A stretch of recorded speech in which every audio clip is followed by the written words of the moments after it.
A new study finds emotional blunting as a common side effect of taking some forms of antidepressants. People may not experience the same highs and lows as before with emotional blunting, but experts urge people to continue taking the medications until speaking with their doctor. Researchers are trying to figure out why emotional blunting can occur. More than 13% of American adults use antidepressants for a variety of mental health diagnoses. And like most treatments, the medications come with their own host of side effects. A recent study is adding a major one to the list: emotional blunting, where patients don't feel emotions as strongly as they once did. The study, which was published in Neuropsychopharmacology, took 66 healthy volunteers. 32 were given 20 milligrams of the popular selective serotonin reuptake inhibitor, SSRI, escitalopram aka Alexapro, while 34 were given a placebo. The patients took the drug or a placebo for at least 21 days and then did a series of self-reported questionnaires and tests to measure their learning, inhibition, and decision-making. Consult a healthcare provider before discontinuing any treatment. Medication is an important tool for many in combating depression and anxiety.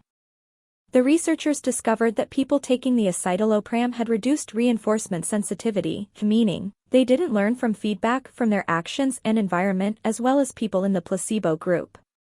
The patients in the escitalopram group were specifically less likely to use positive and negative feedback to help them learn a task compared to people who took a placebo. This, the researchers said, suggests that the medication impacted their sensitivity to rewards and their ability to act in response. The study participants in the escitalopram group also said they had more trouble reaching orgasm during sex than those in the placebo group. The impact on reinforcement learning, the researchers concluded, can explain why some people have an emotional blunting effect when they take SSRIs. But what does emotional blunting feel like, and what should you do if this happens to you? Experts break it down. What is emotional blunting, exactly? Emotional blunting is a side effect that's estimated to happen in 40 to 60% of people who take SSRIs for major depressive disorder, making it one of the biggest reasons why people go off the medication. Emotional blunting is a feeling of numbness to positive and negative emotions. Emotional blunting is basically trouble experiencing emotions, says Jamie Allen, Ph.D., Associate Professor of Pharmacology and Toxicology at Michigan State University.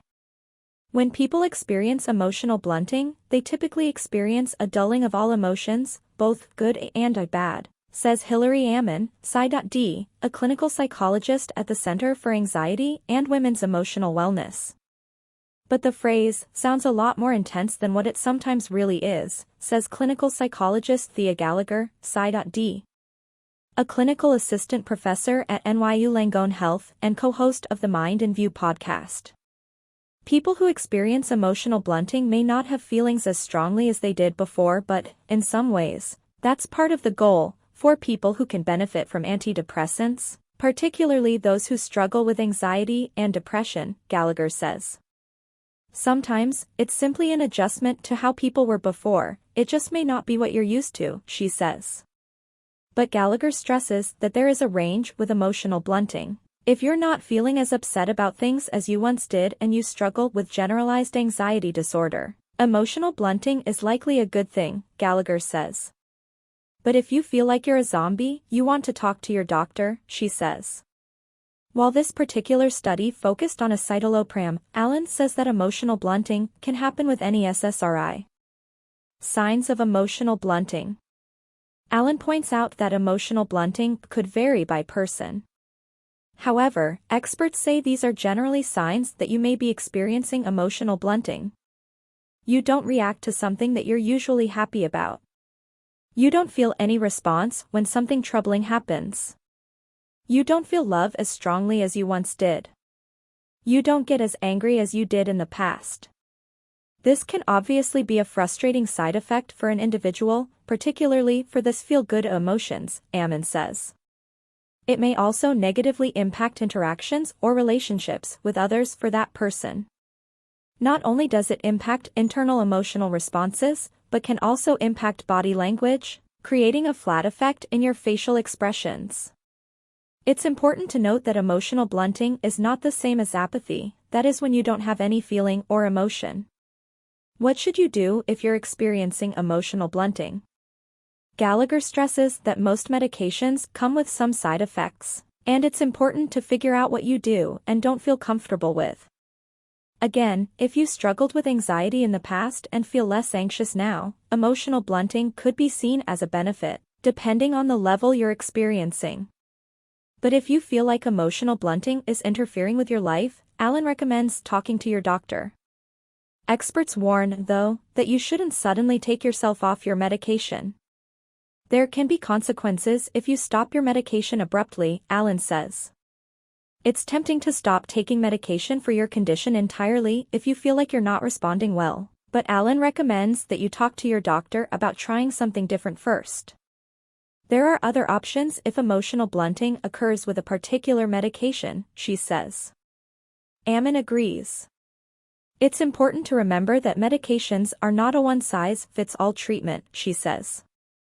Each person may react differently to a prescribed medication.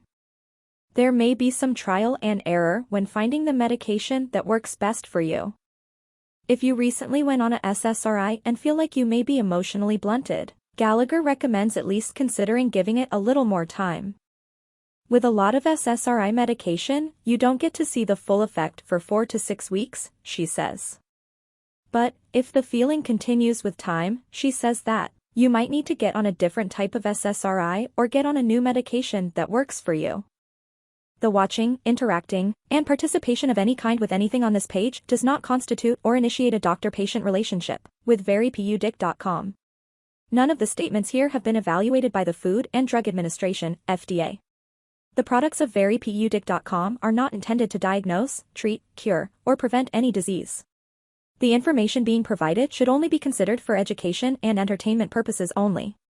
If you feel that anything you see or hear may be of value to you on this page or on any other medium of any kind associated with, showing, or quoting anything relating to verypudic.com in any way at any time, you are encouraged to and agree to consult with a licensed healthcare professional in your area to discuss it.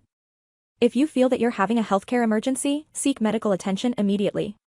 The views expressed here are simply either the views and opinions of verypudic.com, others appearing and are protected under the First Amendment. verypudic.com promotes evidence-based natural approaches to health, which means integrating her individual scientific and clinical expertise with the best available external clinical evidence from systematic research. By individual clinical expertise, I refer to the proficiency and judgment that individual clinicians acquire through clinical experience and clinical practice. verypudic.com does not make any representation or warranties with respect to the accuracy, applicability, fitness, or completeness of any multimedia content provided. verypudic.com does not warrant the performance, effectiveness, or applicability of any sites listed, linked, or referenced to, in, or by any multimedia content. To be clear, the multimedia content is not intended to be a substitute for professional medical advice, diagnosis, or treatment. Always seek the advice of your physician or other qualified health providers with any questions you may have regarding a medical condition. Never disregard professional medical advice or delay in seeking it because of something you have read or seen in any website, video, image, or media of any kind. verypudic.com hereby disclaims any and all liability to any party for any direct, indirect, implied, punitive, special, incidental, or other consequential damages arising directly or indirectly from any use of the content, which is provided as is, and without warranties.